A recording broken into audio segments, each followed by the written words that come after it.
Eson udah mulai di Jakarta, sementara ketika Inti Bumi kan kita masih semuanya masih di Bandung, masih kuliah, masih hahaha hihi. Jadi semakin aku besar aku juga semakin melihat bahwa oh iya ya maksudnya bentar. Halo Sobat Grit, kami Sukma, saya Eson. Dan saya Adele. Sebelum melanjutkan video ini, pastikan kamu sudah subscribe YouTube channel Grit. Oke, nah kita masuk ke proyek barunya nih Kak. Katanya baru mengeluarkan album ya. Betul. Ya, judul Suaka. Jadi album Suaka itu sebenarnya isinya ada 9 lagu. Dan album ini tuh secara keseluruhan sebenarnya menceritakan tentang dinamika anak dan ibu. Jadi awalnya dibuatnya karena saya terinspirasi oleh kisah saya dan ibu saya juga. Jadi sempat sakit beliau dan itu memicu banyak sekali pemikiran lah tentang hubungan saya dan orang tua saya khususnya ibu. Nah dari situlah sebenarnya banyak hal yang berubah, dinamika saya dengan ibu saya berubah dan banyak yang dipelajari dan banyak yang disadari gitu tentang hubungan itu. Nah akhirnya cerita itulah, dinamika itu yang dirangkum dalam 9 lagu yang terangkum dalam album Suaka. Nah kenapa namanya Suaka? Itu sebenarnya diambil dari lirik track pembukanya judulnya Teja. Ada lirik di situ, Suaka itu buah hatiku. Nah itu tuh sebenarnya dari cerita ibu saya tentang gimana rasanya melahirkan seorang anak gitu. Bahwa buat dia itu anak itu adalah tempat dia berlindung dan akan mungkin dalam tanda kutip menggantungkan hidupnya juga pada anaknya gitu pada suatu saat gitu. Tapi ironinya bagi saya dialah Suaka saya gitu. Jadi dialah tempat berlindung saya. Maka akhirnya kayaknya Suaka atau tempat berlindung ini cukup representatif terhadap apa itu sosok ibu bagi saya juga. Makanya dipilih sebagai judul album. Gitu. Kak, tapi ini sensitif ya ngomongin ibu ya kayak. Iya, personal ya. Personal ya mungkin. Tapi ada nggak sih Kak mungkin yang selalu diingat ibu atau dipegang teguh dari kata-kata ibu mungkin untuk menjalani hidup nih Ya. ini gitu. Aduh aku cemen lagi yang gini-gini. Gini-gini bisa ada. Kalau udah mulai nih, udah mulai anget ya, Kalau aku yang paling aku ingat dari ibuku, ibuku selalu berprinsip apa ya?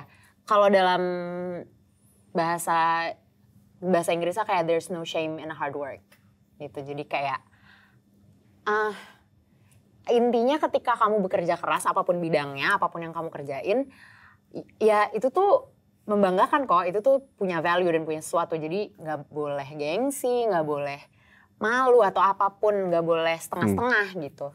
Dan itu sangat ditanamkan banget gitu ke diriku sama ibuku. Dan aku pun ngelihat itu di ibuku, jadi itu selalu jadi mantra. Mungkin kalau saya apa yang bunda saya selalu lakukan dan itu buat saya sangat luar biasa dan patut dicontoh gitu ya. Mungkin kalau kelak saya jadi orang tua juga akan seperti ini. Adalah dia mengajarkan apa itu conditional support.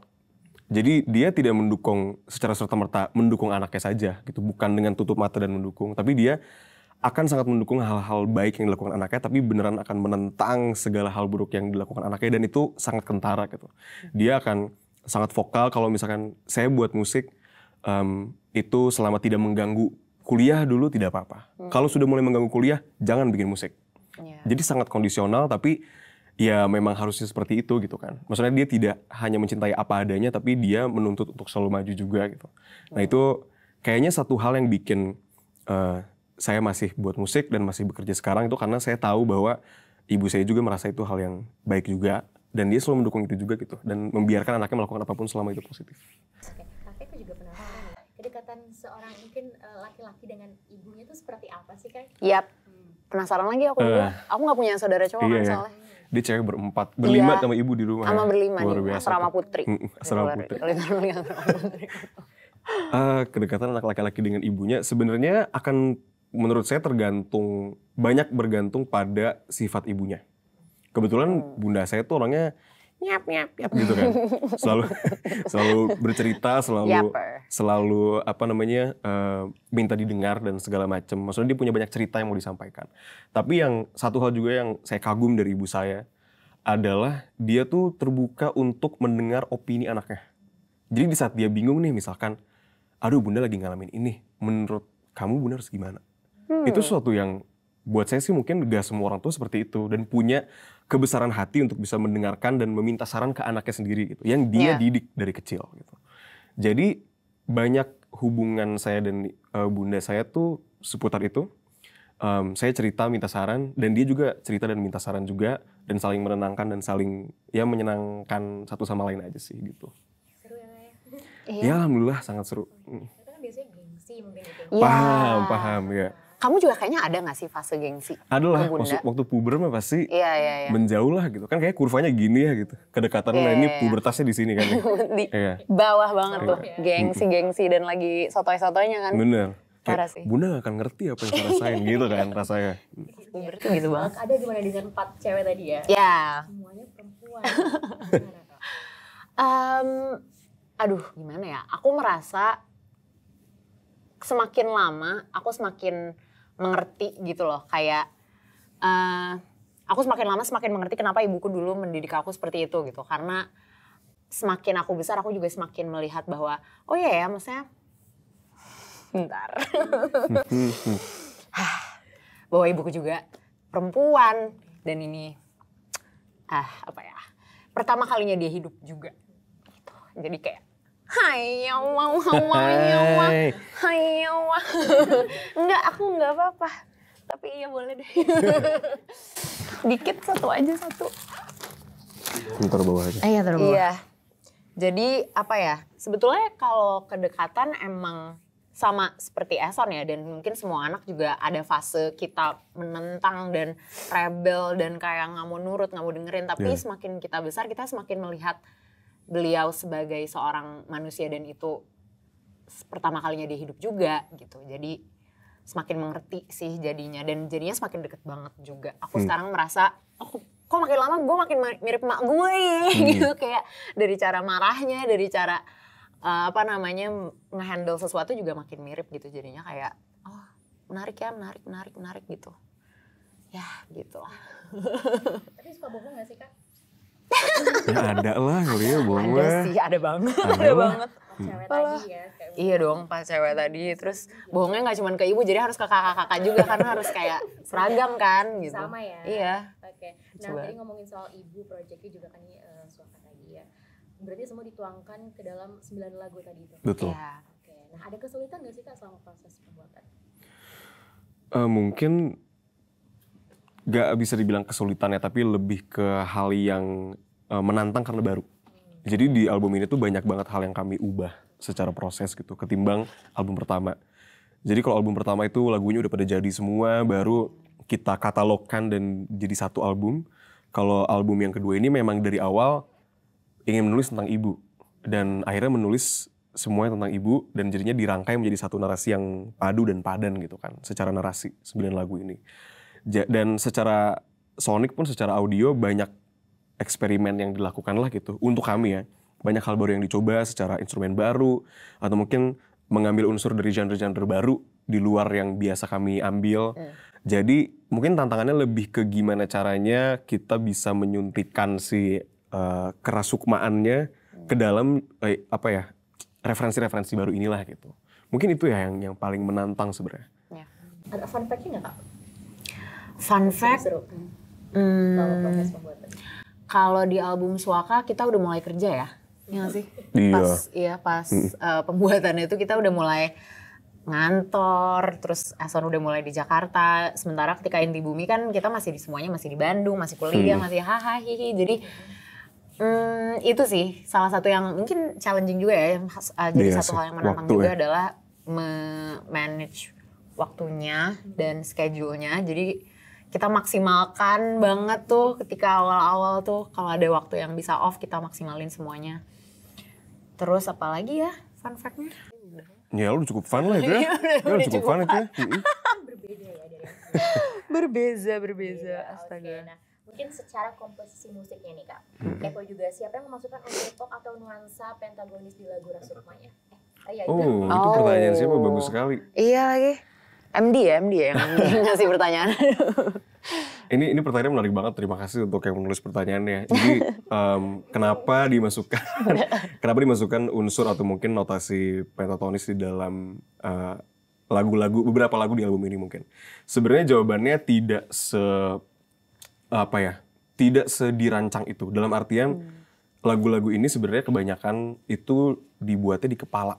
Jadi misalkan di jalan pulang dari kantor di motor, itu tiba-tiba dapat misalkan lagu Peluruh yang dangdut tuh, udah dapat tuh verse-nya seperti apa, melodinya seperti apa, sampai ke ref nih seenggaknya. Udah kebayang nanti ada kendangnya misalkan, terus ada gitar distorsinya ngambil dari suara soneta misalkan.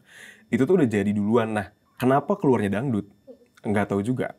Tapi setelah ditarik ya emang karena ingin nulis lagu tentang wah kekacau balauan orang tua mengurus anak 3 biji pada bandel, dapetnya dangdut gitu. Jadi memang ujungnya secara otomatis entah kenapa lagu-lagu ini tuh secara substansi langsung dikawinin sama genre musik di kepala kebayang gitu. Ini buat jadi lagu dangdut, yang ini kayaknya bakal agak slow, yang ini bakal jadi kayak gimana.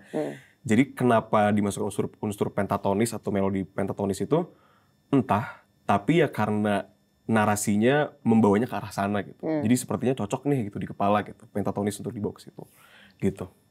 Kalau favorit nih dari 9 lagu tadi.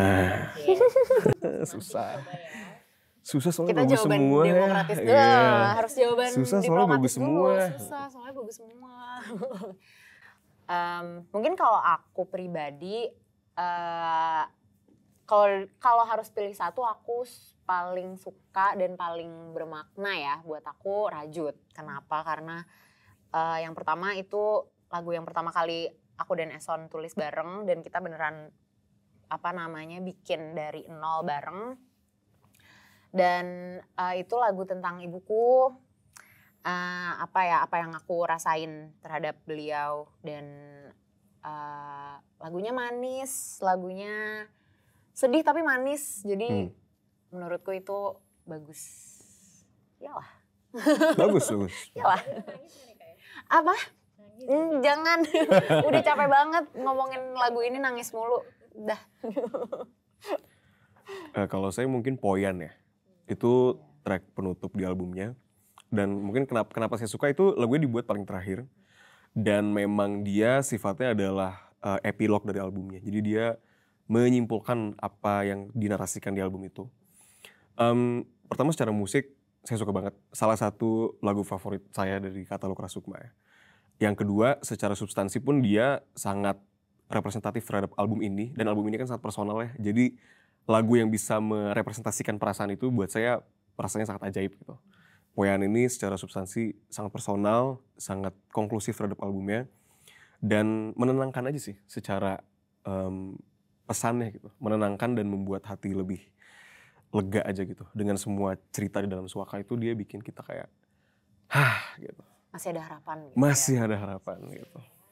Ngomong-ngomong harapan ya, harapan dari bisa banget masuk gitu. Emang aku tuh membaca pikiran kakak gitu. untuk Rasukma sendiri dan juga proyek barunya dan ke depannya.